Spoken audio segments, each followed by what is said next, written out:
नमस्कार दोस्तों, मैं विजय तिवारी। स्वागत है आपका हमारे YouTube channel the books society में, जहां हम आज की क्लास में सब्जेक्ट कोड BZDZ172 के चैप्टर नंबर 9 की चर्चा करने जा रहे हैं। चैप्टर का नाम होगा प्रजनन स्वास्थ्य एवं अधिकार। चैप्टर की जो शुरुआत होती है वो यहाँ से होती है। सबसे पहले चैप्टर में एक प्रस्तावना दी गई है और चैप्टर की शुरुआत यहाँ से होती है कि प्रजनन स्वास्थ्य एवं अधिकार क्या है। तो देखो, चैप्टर शुरू करूँ इससे पहले आपको कुछ चीज़ें बता दूँ ताकि इस चैप्टर को समझने में आपके लिए आसानी हो। देखो, ये वर्तमान में जो प्रजनन है ना, ये बहुत ही ज्वलंत मुद्दा बन चुका है। चाहे वो विकसित देश हों, चाहे अविकसित देश हों, चाहे विकासशील देश हों। क्योंकि प्रजनन एक ऐसा बुनियादी तत्व है जो हमारे वंश को आगे बढ़ाने में एक महत्वपूर्ण भूमिका अदा कर रहा है। बिना प्रजनन के पूरी दुनिया रुक सकती है। और इसलिए चाहे कोई सा भी जीव हो, कोई भी जीव जंतु हो, चाहे मनुष्य ही क्यों ना हो, हर एक व्यक्ति अपने जीवन में वृद्धि करने के लिए, अपनी पीढ़ियों में वृद्धि करने के लिए, अपने वंश को आगे बढ़ाने के लिए और भविष्य की पीढ़ियों के निर्माण के लिए प्रजनन क्रियाएं करता है। लेकिन ऐसे में मुद्दा ये आ जाता है कि जब एक माँ गर्भ को धारण करती है, तो क्या उसे वो सारी चीज़ों की जागरूकता है जो उसे जागरूकता होनी चाहिए अपने बच्चे को लेकर और अपने को लेकर। ऐसे में बहुत से लोग ऐसे हैं जो अशिक्षित हैं, ग्रामीण लोग ऐसे बहुत सारे हैं जिन्हें गर्भ से जुड़े बहुत सारे फैक्ट्स नहीं पता हैं।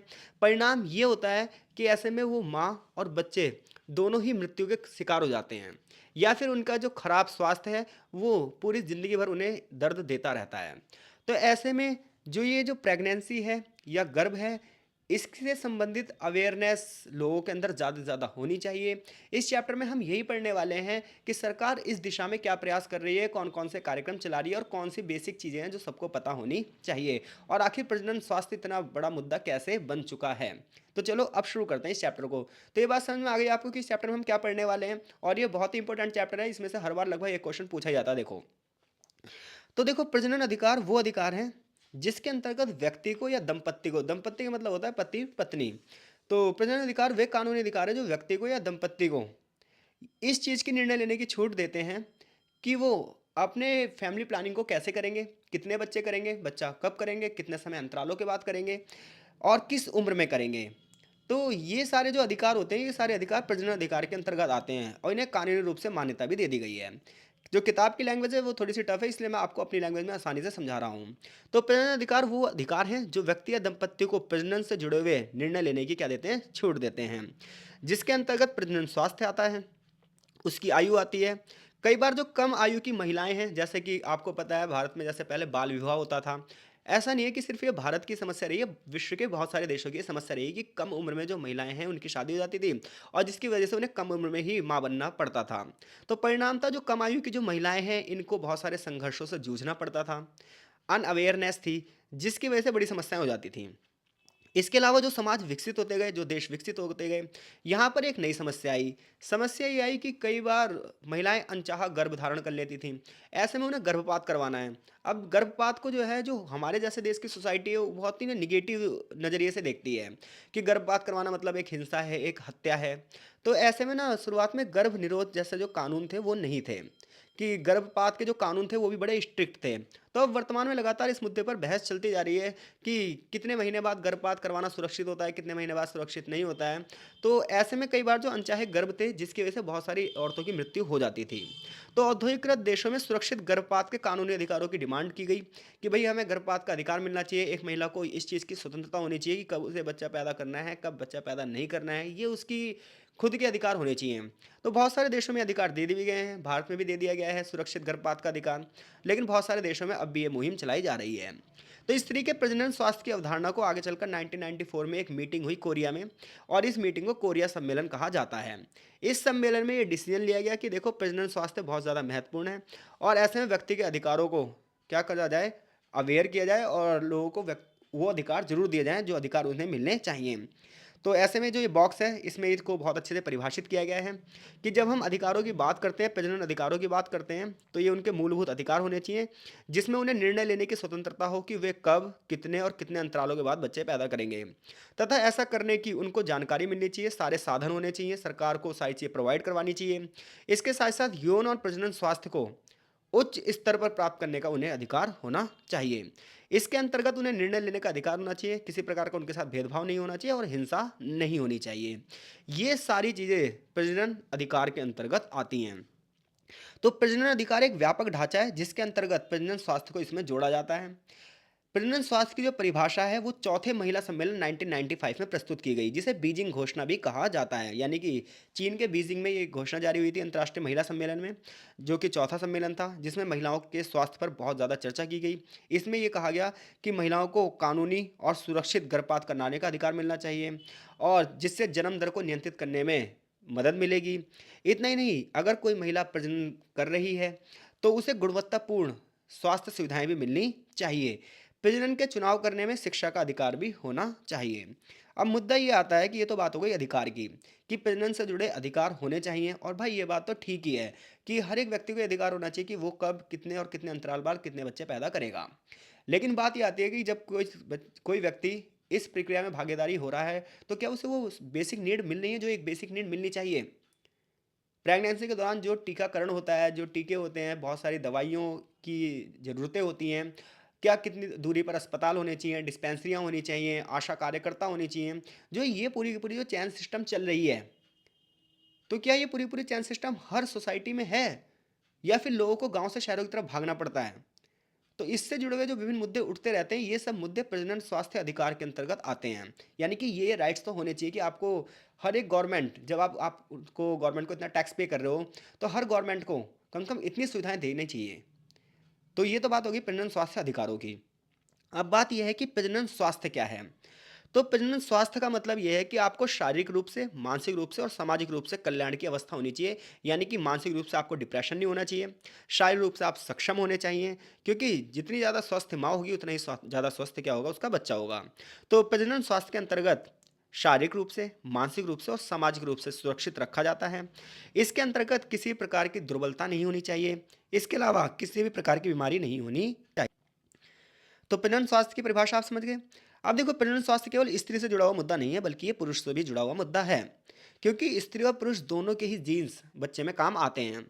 तो दंपति और व्यक्तियों को ये अधिकार होना चाहिए कि उसे कितने बच्चे पैदा करने हैं और कितने अंतराल के बाद करने हैं, और इससे उन्हें इन्फॉर्मेशन भी होनी चाहिए उसकी, और उनके पास पर्याप्त वो सारे साधन भी होने चाहिए जो इन चीज़ों से जुड़े हुए हैं।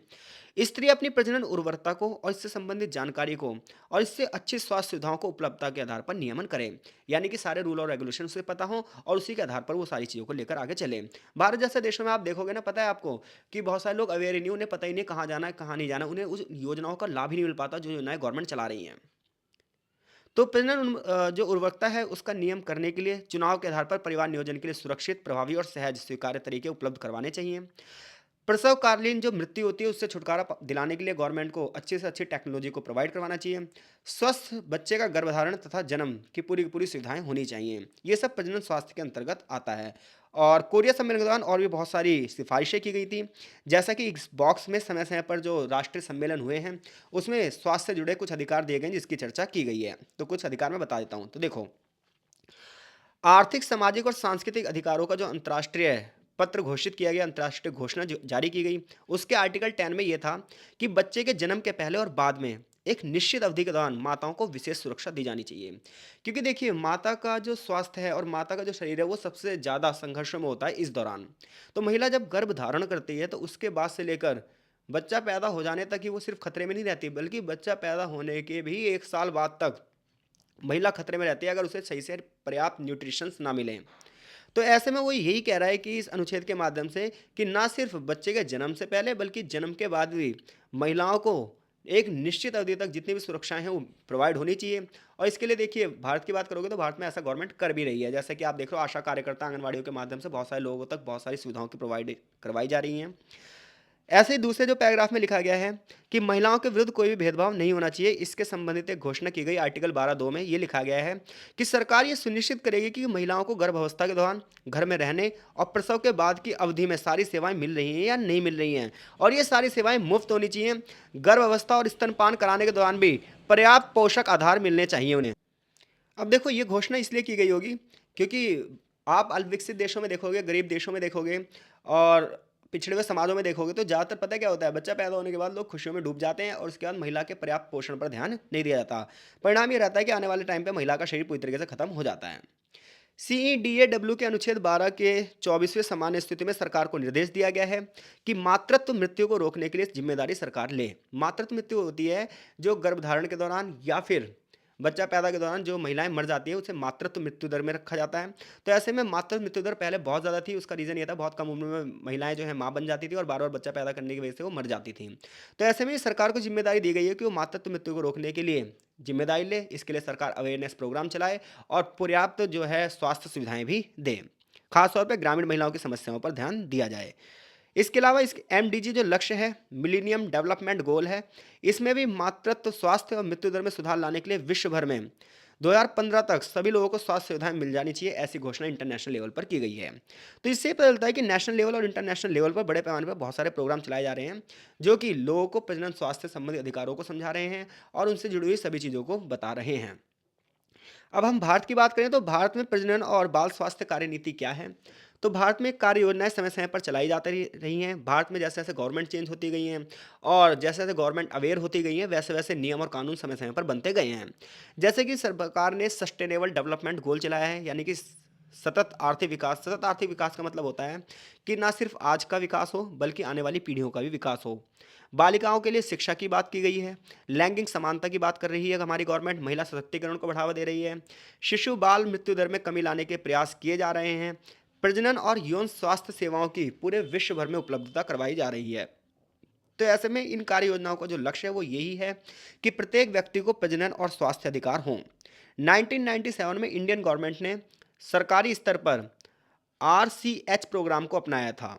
आरसीएच कार्यक्रम को भारत सरकार की राष्ट्र नीति के रूप में अपनाया गया है, जिसका उद्देश्य यह है कि ज़्यादा से ज़्यादा लोगों को क्या दिया जाए, अवेयरनेस फैलाई जाए। आरसीएच की जो फुल फॉर्म है वो है रिप्रोडक्टिव एंड चाइल्ड हेल्थ, ये बात ध्यान रखना भाई। तो आरसीएच की फुल फॉर्म क्या है? Reproductive and child health. तो रिप्रोडक्टिव एंड चाइल्ड हेल्थ जो ये प्रोग्राम चलाया गया, आरसीएच जो कार्यक्रम चलाया गया, ये इसलिए चलाया गया कि पूरे भारत में परिवार नियोजन और बच्चों से रिलेटेड जो जानकारी होती है वो सबको पहुंचाई जाए। इसका एक उद्देश्य ये भी था कि बच्चों की प्रतिरोधक क्षमता बढ़ाई जाए, क्योंकि बहुत सारे लोग जो होते हैं अनअवेयर होते हैं, अनएजुकेटेड होते हैं। तो ऐसे में उन्हें पता नहीं होता कि बच्चों का पालन पोषण कैसे किया जाए, तो बच्चों में पोषक तत्व की कमी हो जाती है, जिसकी वजह से बच्चों में बहुत सारी बीमारियां लग जाती हैं। तो जो ये प्रोग्राम चलाया गया, इस प्रोग्राम में बच्चों की प्रतिरोधक क्षमता को बढ़ावा देने की बात की गई है। दंपत्ति के लिए गर्भ निरोधक सेवाओं की उपलब्धता बताई गई है कि किससे वो गर्भ को रोक सकते हैं। प्रजनन क्षेत्र संक्रमण और यौन संक्रामक रोगों की पहचान और रोकथाम और उपचार के लिए भी कार्यक्रम चलाए जा रहे हैं। किशोरियों और किशोरों को प्रजनन स्वास्थ्य सुविधाएं दी जा रही हैं, सेवाएं दी जा रही हैं।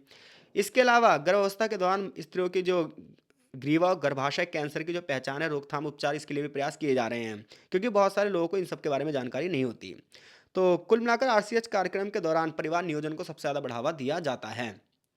तो भारत के ग्रामीण क्षेत्रों की बात करोगे तो भारत के ग्रामीण क्षेत्रों में जो प्राथमिक स्वास्थ्य केंद्र हैं, यानी कि जो पीएससी हैं, ये सबसे ज़्यादा अच्छे तरीके से कार्य कर रही हैं। और इसके लिए एक प्रोग्राम चलाया गया एएनएम। ये एएनएम एक पोस्ट है जिसकी फुल फॉर्म है ऑक्सलेटरी नर्स मिडवाइफ। तो ये जो एएनएम कार्यकर्ता होती हैं, ये बड़े पैमाने पर लोगों को अवेयर कर रही हैं, टीकाकरण जैसे जो प्रोग्राम है इनको सफल कर रही हैं। एएनएम की जिम्मेदारी ग्रामीण क्षेत्रों में बहुत ज़्यादा हो गई है, स्वास्थ्य सुविधाओं देने वाले ये एजेंट बन गए हैं, क्योंकि प्रजनन से संबंधित जितनी भी जागरूक चीज़ें होती हैं, जितनी भी बेसिक नीड्स होती हैं, उन सबको लोगों तक पहुंचाने का काम एएनएम को ही सौंपा गया है। तो ऐसे में एएनएम की जो जिम्मेदारी वो लगातार बढ़ती जा रही है। वो लोगों को परामर्श भी दे रही हैं, यानी कि सलाह भी दे रही हैं। वो एक तरीके से शिक्षक के रूप में भी कार्य कर रही हैं और लोगों के बीच में तालमेल भी बना रही हैं, सरकारी योजनाओं को लोगों तक पहुंचा भी रही हैं। कौन? ये एएनएम। तो प्रजनन स्वास्थ्य क्या है, प्रजनन स्वास्थ्य अधिकार क्या है, और आईपीसीडी के समक्ष प्रजनन स्वास्थ्य से जुड़े महत्वपूर्ण मुद्दे क्या हैं, इन सभी प्रश्नों का उत्तर देने में आप सक्षम हो। इस चैप्टर से जो सबसे महत्वपूर्ण क्वेश्चन बनने वाला है वो यहाँ से बनने वाला है कि प्रजनन स्वास्थ्य से आप क्या समझते हैं, इसके विभिन्न सूचकांकों का वर्णन कीजिए। और इस प्रश्न के उत्तर के साथ ही चैप्टर फिनिश भी हो जाएगा। तो देखो, प्रजनन स्वास्थ्य के सूचकांक क्या है, यानी कि प्रजनन स्वास्थ्य के अंदर हम किन किन चीज़ों का ध्यान रखते हैं। तो देखो, प्रजनन स्वास्थ्य का जो पहला सूचकांक है वो है देखभाल की गुणवत्ता। तो जब भी हम प्रजनन की बात करते हैं तो प्रजनन अधिकारों में सबसे बड़ी बात ये आती है कि जो बड़ा सा एक टाइम पीरियड होता है, 8 महीने, 9 महीने, 10 महीने का। इस टाइम पीरियड वैसे तो जनरली 9 मंथ का ही होता है, लेकिन कई बार 8 महीने 10 महीने में बच्चे पैदा होते हैं। तो इस दौरान जो टाइम पीरियड होता है, इसमें देखभाल कैसे की जाए माता की, उसे क्या क्या चीज़ें बताई जाए जिसकी वजह से उसके और उसके बच्चे को कोई प्रकार का खतरा ना हो। तो प्रजनन अधिकारों का उद्देश्य ये होता है कि प्रजनन स्वास्थ्य सेवाएं लोगों तक पहुंचे, जो भी व्यक्ति उससे रिलेटेड है उसकी देखभाल करने के लिए कार्य योजनाएं बनाई जाए। उदाहरण के लिए जो लोग हैं उन्हें सारी चीज़ों को समझाया जाए, उन्हें सलाह दी जाए, लगातार परामर्श दिए जाएं, उनसे लगातार जो है कम्युनिकेशन बनाई रखी जाए, ताकि सूचनाओं का आदान-प्रदान किया जाए, जो भी योजनाएँ हैं उसके बारे में उन्हें बताया जाए, किस प्रकार का उन्हें स्वास्थ्य चीज़ें लेनी है, कौन-कौन से न्यूट्रिशंस लेने हैं, क्या चीज़ें नहीं खानी है, क्या चीज़ें खानी हैं, ये सारी चीज़ों को लगातार अवेयर किया जाए। तो प्रजनन स्वास्थ्य का पहला सूचकांक क्या है? प्रजनन स्वास्थ्य का पहला सूचकांक है देखभाल की गुणवत्ता। तो सबसे पहले हमें क्या करना है कि लोगों की देखभाल भी हो और वो भी क्वालिटेटिव हो। ऐसा नहीं है कि बस बेड पे पड़े हैं और कोई चीज़ पता ही नहीं है। दूसरा है लैंगिक संबंध। देखो हमारे यहाँ बहुत ज़्यादा ऐसा होता है कि लड़की पैदा होगी तो उसे मार दिया जाता है, कुछ इस टाइप से असमानता, भेदभाव रखे जाते हैं। तो दूसरा जो प्रजनन स्वास्थ्य का सूचकांक है, पहले तो देखभाल की गुणवत्ता हो गई, दूसरा है लैंगिक संबंध, जिसमें हम महिला सशक्तिकरण को बढ़ावा देंगे। तो अनेक देशों में महिलाओं की जो स्थिति है वो बेकार है, उनके साथ भेदभाव किया जाता है। इसके लिए सरकारें पहल कर रही हैं ताकि महिलाओं संबंधी जितने भी भेदभाव हैं उन्हें खत्म कर दिया जाए। अगर विश्व के 114 देशों में देखोगे तो 98 देशों में लैंगिक समानता को बढ़ावा देने के लिए सरकारें कार्य कर रही हैं। बड़े पैमाने पर स्वास्थ्य मंत्रालयों की स्थापना की जा रही है जो महिला और बाल अधिकारों से रिलेटेड मामलों को देखें। शिक्षा और स्वास्थ्य के अधिकारों में लगातार सहायता की जाए। महिला और बालिकाओं के अधिकारों की सुरक्षा के लिए कानूनी उपाय किए जा रहे हैं। कम्युनिटी लेवल पर हानिकारक जितनी भी रीतियां हैं उन्हें खत्म करने की बात की जा रही है। भारत की बात करोगे तो भारत में बहुत सारे अधिकार दिए गए हैं, जैसे अब आपको गर्भपात कराने के विरुद्ध अधिकार है कि आपकी मर्जी, आप गर्भपात करवाओ, आपकी मर्जी है मत करवाओ। बेटी बचाओ बेटी पढ़ाओ जैसी जो योजनाएं वो चल रही हैं। महिलाओं को उत्तराधिकार नियम दिए जा रहे हैं, संपत्ति में अधिकार दिया जा रहा है, घरेलू हिंसा अधिनियम बनाए गए हैं, दहेज प्रथा अधिनियम बनाए गए हैं, यौन उत्पीड़न अधिनियम बनाए गए हैं, शिक्षा का अधिकार दिया गया है। तो ये भारत के जो है सकारात्मक उपाय हैं, ऐसे ही अन्य देशों में भी किए जा रहे हैं। तो जब आप बात करोगे प्रजनन स्वास्थ्य के सूचकांकों का वर्णन कीजिए तो सबसे पहले क्या बताओगे? देखभाल की गुणवत्ता, फिर क्या बताओगे? लैंगिक संबंध, फिर क्या बताओगे? गर्भ निरोध एवं गर्भपात।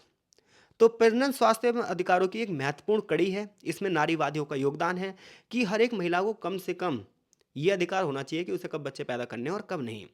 तो उदाहरण के लिए शुरुआत में गर्भ निरोधक गोलियां आई।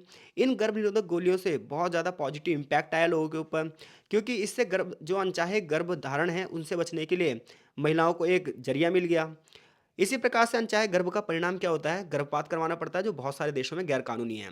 विकसित देशों में गर्भपात से जुड़ी जटिलताएं हैं, जिसको समझने समझने में महिला की मृत्यु हो जाती है। कह रहा है विश्व भर में 13% जो बच्चे और मां मर जाती हैं वो इसी वजह से मरते हैं, क्योंकि असुरक्षित गर्भपात वो करवाते हैं। क्योंकि लीगली करवा नहीं सकते और इलीगल जब वो करवाते हैं तो उन्हें वो सारी सुविधाएं नहीं मिल पाती जो सुविधाएं मिलनी चाहिए।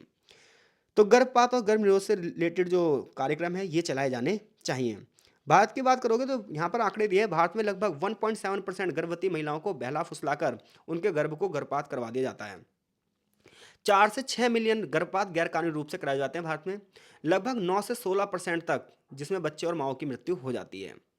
प्रजनन अधिकार केंद्र की जो सर्वे हैं वो हमें बताते हैं कि बड़े पैमाने पर जो गोलियों का विकास हुआ है, अन्य गर्भ निरोधक तरीकों का विकास हुआ है। इससे महिलाओं के प्रजनन संबंधी निर्णय लेने को क्या मिला है? बढ़ावा मिला है, क्योंकि हर महिला का एक अधिकार है कि भाई वो कब बच्चे पैदा करे कब ना करे। तो ऐसे में कई बार अनवांछित बच्चे यानी कि कई बार अनवांछित गर्भधारण हो जाता है, ना चाहते हुए गर्भधारण हो जाता है, पता ही नहीं चलता है। तो ऐसे में महिला क्या करे? तो इसी के लिए बहुत सारे गर्भ निरोधक उपाय आए हैं, बहुत सारी गोलियां आई हैं, और इसके अलावा सरकार ने अब ये भी कर दिया है कि लीगल रूप से 4 से 6 महीने के अंदर अंदर हो सकता है। तो लेकिन पुरुषों, बात ये आती है खाली ये महिलाओं की जिम्मेदारी है, पुरुषों के लिए क्या हो? तो पुरुषों के लिए जो गर्भ निरोधक उपाय किए गए हैं उसका ज़्यादा विकास नहीं हुआ है। महिलाओं से रिलेटेड तो बहुत सारी टेक्नोलॉजी आई है, बहुत सारी दवाइयाँ आई हैं, बहुत सारे तरीके आए हैं, लेकिन जो पुरुष हैं उनके लिए इसके चीज़ का ज़्यादा विकास नहीं हुआ है। सिर्फ दो ही क्षेत्रों में पुरुषों को रोका गया है। एक तरीका यह है कि वो नसबंदी करवा लें। सब पुरुषों के लिए गर्भ निरोधक जो सबसे पहला तरीका है वो नसबंदी करवा लें या फिर कंडम का उपयोग करें। तो ये दो जो दो चीज़ें हैं ये सबसे ज़्यादा बस चल रही है, इसके अलावा और ज़्यादा विकास पुरुषों के लिए नहीं हुआ है। जबकि महिलाओं के लिए गर्भ निरोध के लिए अनेक तरीके अपनाए जाते हैं। कई बार वो टेक्निकली होते हैं और कई बार सामाजिक रूप से होते हैं। अब देखो मानसिक स्वास्थ्य है। गर्भ अवस्था के दौरान सबसे बड़ा जो मुद्दा होता है वो मानसिक स्वास्थ्य होता है, क्योंकि अगर आप कोई व्यक्ति डिप्रेशन में है, मानसिक रूप से अस्वस्थ है, तो उसका उसके ऊपर और उसके बच्चे के ऊपर दोनों पर प्रभाव पड़ता है। ऐसे में बच्चा चिड़चिड़ाई पैदा हो सकता है। माँ का स्वभाव अगर चिड़चिड़ा होगा तो ऐसे में इस चीज़ पर ध्यान दिया जाता है कि मानसिक रूप से स्वस्थ होना चाहिए। लेकिन मानसिक रूप से स्वस्थ कौन नहीं होता? तो मानसिक रूप से स्वस्थ नहीं होता गरीब। क्योंकि गरीब के यहाँ जब ना गर्भ धारण किया जाता है तो उसकी पहली समस्या होती है कि लड़का होगा या लड़की होगी। दूसरी समस्या होती है कि इससे रिलेटेड जितना भी खर्चा हो वो कहाँ से किया जाएगा। लड़का हो गया तो फिर समाज में जो खर्चे होते हैं वो कैसे किए जाएंगे। तो ये सब ना मानसिक स्वास्थ्य नीति का एक महत्वपूर्ण मुद्दा बन जाता है। तो मानसिक स्वास्थ्य प्रजनन स्वास्थ्य का एक महत्वपूर्ण आयाम है। मानसिक स्वास्थ्य का जोखिम प्राय गर्भधारण, बच्चे का जन्म, गरीबी और बाल विवाह की वजह से बढ़ जाता है। समाज में बहुत सारी जो रूल और रेगुलेशन है उसकी वजह से भी मानसिक रूप से डिप्रेशन में बंदा चला जाता है। गर्भधारण से संबंधित बहुत सारी जटिलताएं हैं। जैसे प्रसव काल और जन्म देने के बाद जो बड़े पैमाने पर रक्त स्त्राव होता है लड़की का, बड़े पैमाने पर संक्रमण फैलने की जो समस्याएं रहती हैं, अत्यधिक तनाव होता है, हृदय रोग भी हो सकता है, डायबिटीज़ भी हो सकती है, गर्भपात भी हो सकता है। तो ये सारी बड़े डिप्रेशन वाली चीज़ें रहती हैं, क्योंकि महिला को ये लगता है पता नहीं वो बचेगी भी या नहीं बचेगी। विकासशील देशों में गर्भधारण से संबंधित बहुत सारी जटिलताएं हैं, जिसका कारण है गरीबी। क्योंकि गरीबी के कारण मातृत्व मृत्यु के जोखिम में वृद्धि हो जाती है, क्योंकि गरीबी की वजह से वो न्यूट्रिशन उसे नहीं मिल पाते, वो अवेयरनेस उसे नहीं मिल पाती, वो सुविधाएं उसे नहीं मिल पाती जो चीज़ें उसे मिलनी चाहिए। विकसित देशों में गर्भधारण से संबंधित जो मृत्यु दर है उन महिलाओं में अधिक हो जाती है जिनका समाज पिछड़ा हुआ है। यानी कि देश तो विकसित है लेकिन वहां पर भी तो बहुत सारी सोसाइटी है जो गरीब है। अमेरिका अमीर है लेकिन अमेरिका में भी तो गरीब लोग रहते होंगे। तो विकसित और विकासशील दोनों ही देशों में देखा जाए तो ये एक जैसी समस्या है जो कमजोर वर्ग के साथ जुड़ी हुई है। जैसे कि भारत में यहाँ पर एक एग्जाम्पल दिया है केस स्टडी। ये केस स्टडी एक लड़की की है जो कि शांति देवी जिसका नाम है। शांति देवी की बात की जाए तो गरीबी रेखा से नीचे रहती है। 2008 में उनके गर्भ में 5 दिनों तक एक मरा हुआ बच्चा था। उन्होंने बहुत से अस्पताल गई इलाज करवाने के लिए, किंतु उनके पास अस्पताल की फीस देने के लिए पैसे नहीं थे। आखिरकार एक सरकारी अस्पताल में गई वो, और बच्चे को गर्भ से बाहर निकाला गया। उनके शारीरिक स्वास्थ्य की अच्छी तरह से जांच नहीं की गई और उन्हें अस्पताल से छुट्टी ऐसे ही दे दी गई। 2 वर्षों से कम समय में फिर से वो गर्भवती हुई और जनवरी 2010 में बिना किसी कुशल प्रजनन की सहायता से, बिना किसी अस्पताल में गए, वो ऐसे घर में एक दाई से बच्चे को जन्म दिलवा देती है, जिसके तत्काल बाद उनकी मृत्यु हो जाती है। अदालत ने हरियाणा सरकार को 2,40,000 रुपये शांति देवी के परिवार को हर्जाने के रूप में देने के लिए कहा, क्योंकि जो उसका एक ह्यूमन राइट था वो नहीं मिला। क्योंकि हर एक व्यक्ति का ये ह्यूमन राइट है, हर महिला का ह्यूमन राइट है कि वो अपने बच्चे से जुड़ी स्वास्थ्य सेवाएं सरकारी अस्पताल से प्राप्त कर सके। अगर नहीं है तो गवर्नमेंट की जिम्मेदारी है कि उसे प्रोवाइड करवाए। तो ये केस स्टडी आपको ये बताती है कि ये मुद्दा ना ज्यूरी तक पहुंच चुका है, सर्वोच्च न्यायालय तक पहुंच चुका है, कोई ये छोटा मुद्दा नहीं है। भारत में 11वीं पंचवर्षीय योजना के दौरान बड़े पैमाने पर समावेशी लक्ष्य स्थापित किए गए महिलाओं से रिलेटेड कि सरकार इस चीज़ के लिए प्रतिबद्ध होगी कि आपातकालीन स्थिति में महिलाओं को वो सभी स्वास्थ्य सुविधाएं दिलाई जाएं जो स्वास्थ्य सुविधाएं उसे मिलनी चाहिए। राष्ट्रीय स्वास्थ्य नीति बनाई गई, इसके लिए न्यूनतम साझा कार्यक्रम चलाए जा रहे हैं, राष्ट्रीय ग्रामीण स्वास्थ्य मिशन चलाए जा रहे हैं, आरसीएच कार्यक्रम चलाया जा रहा है, और इन सभी कार्यक्रमों का लक्ष्य यही है कि महिला और बाल स्वास्थ्य को बढ़ावा दिया जाए, शिशु मृत्यु दर को कम किया जाए, मातृत्व मृत्यु दर को कम किया जाए, प्रसव से पूर्व और प्रसव के बाद जो भी देखभाल से संबंधित चीज़ें होती हैं वो लोगों को पहुंचाई जाए, और खासतौर पर उन लोगों को जो हाशिए पर हैं, जो निर्धन वर्ग के लोग हैं। सरकार ने बड़े एक्टिव रूप से इसलिए काम कर रहा है, बड़े पैमाने पर पॉजिटिविटी दिखाई है, और भारत में आज बहुत सारी गरीब जो महिलाएं हैं उन्हें स्वास्थ्य सुविधाएं मिल रही हैं। लेकिन फिर भी भारत के ग्रामीण क्षेत्रों में, पिछड़े हुए क्षेत्रों में, आदिवासी क्षेत्रों में देखोगे तो आज भी बहुत सारी जो महिलाएं इन अधिकारों से वंचित हैं। बहुत सारे मामले ऐसे हैं जहां महिलाओं को परिवार नियोजन और अन्य सेवाओं तक पहुंचने में कठिनाई है। जैसे कि एक केस स्टडी और दी गई है यहाँ पर, जैतून बनाम मैटरनिटी होम एचडी जंगपुरा। ये केस का मामला है। इस केस को अगर आप नेट पे देखोगे तो पूरा का पूरा केस आ जाएगा। इसमें मुद्दे में क्या होगा, इसमें दिल्ली हाई कोर्ट, एमसीडी और दिल्ली सरकार को आदेश देगी। आदेश ये देगी कि एक लड़की होगी फातिमा नाम की, जो कि 24 वर्षीय महिला है फातिमा। उसे नई दिल्ली के भीड़ भाड़ इलाके में उसने सड़क पर जन्म दिया एक बच्चे को, और वो मिर्गी से पीड़ित है। तो दिल्ली में जो मैटरनिटी होम है उसने उस बच्चे को जन्म नहीं देने दिया था और उसे उस अस्पताल से भगा दिया गया था। परिणाम तो उसे क्या हुआ, उसे रास्ते में अपने बच्चे को जन्म देना पड़ा। तो ऐसे में दिल्ली हाईकोर्ट ने 50,000 रुपये का जुर्माना लगाया एमसीडी पर और दिल्ली गवर्नमेंट पर कि आप क्या सुविधाएं दे रहे हो। ये आपका काम है कि जो एमसीडी है उसका काम है, छोटे छोटे जो ये डिस्पेंसरियां बनी है इनका काम है कि ये क्यों नहीं ध्यान दे पा रही हैं।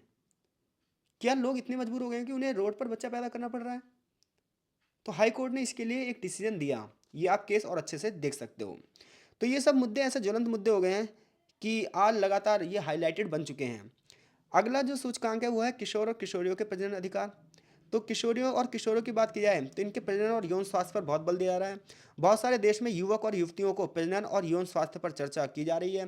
हालांकि आज भी जो भारत जैसे देश हैं यहाँ पर यौन स्वास्थ्य पर जुड़े हुए मुद्दों पर कोई भी बंदा चर्चा नहीं करता है।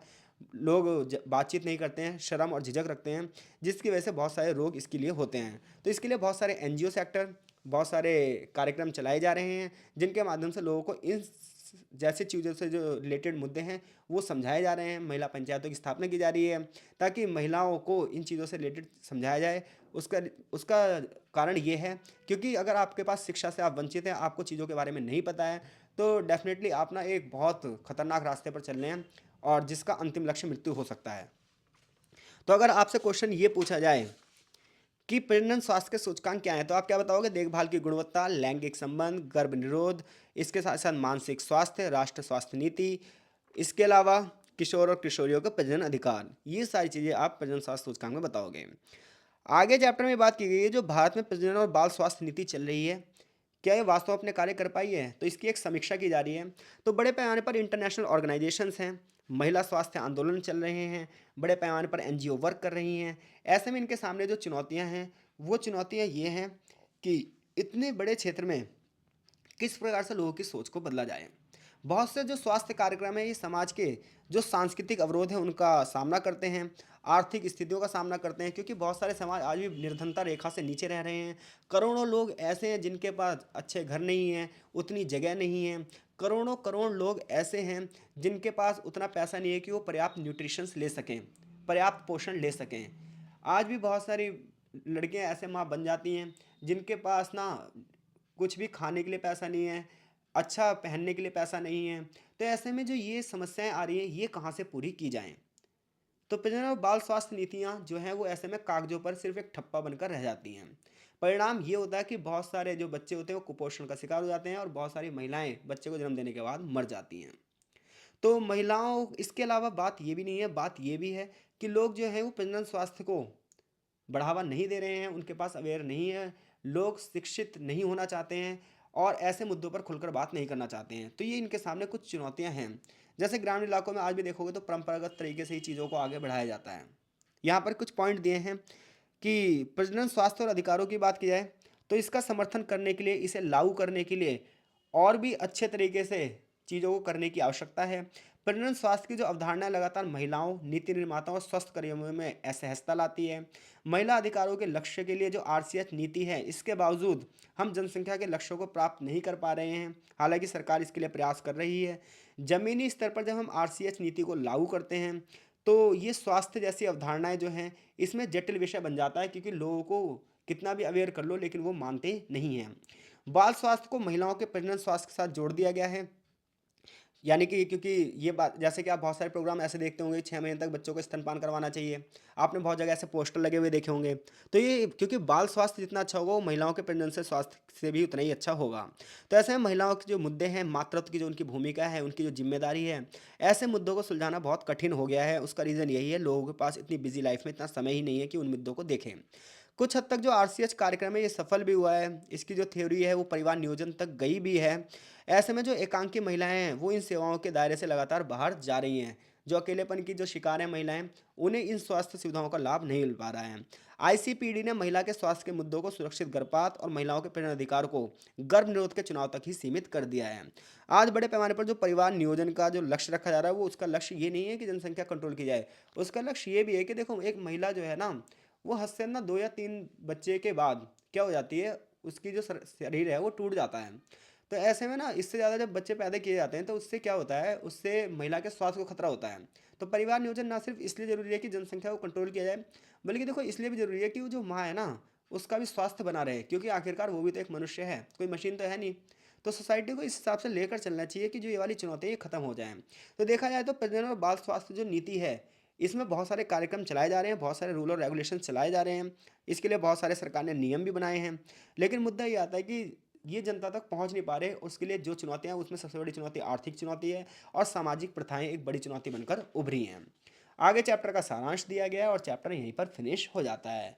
तो देखो प्रजनन स्वास्थ्य और जो अधिकार हैं ये सिर्फ महिलाओं के प्रजनन से जुड़े हुए नहीं है, बल्कि ह्यूमन राइट्स का भी एक मुद्दा है। एक मनुष्य होने के नाते मनुष्य को जो जो अधिकार मिलने चाहिए उन अधिकारों में से एक प्रजनन अधिकार भी है। और ये जीवन का सबसे बड़ा अधिकार है, क्योंकि ये ना सिर्फ पीढ़ियों को आगे बढ़ा रहा है बल्कि जो वंश वृद्धि के माध्यम से इस संसार को लगातार गतिशील भी बनाए हुए हैं। ऐसे में जब हम वुमन एम्पावरमेंट की बात करते हैं, ह्यूमन राइट्स की बात करते हैं, तो हमें इसके अंतर्गत प्रजनन स्वास्थ्य और उससे जुड़े हुए अधिकारों की बात करनी चाहिए। चैप्टर से जो सबसे महत्वपूर्ण प्रश्न बनता है वो प्रश्न यही बनता है, प्रजनन स्वास्थ्य के विभिन्न सूचकांकों की व्याख्या कीजिए और प्रजनन और बाल स्वास्थ्य नीति की विशेषताओं और सीमाओं की व्याख्या कीजिए। तो आई होप सो अगर इस चैप्टर से कोई भी प्रश्न बनता है तो उस प्रश्न का उत्तर देने में आप सक्षम हैं। लेक्चर समझ में आ रहे हो तो कमेंट बॉक्स में कमेंट जरूर करो और वीडियो को लाइक भी जरूर करो।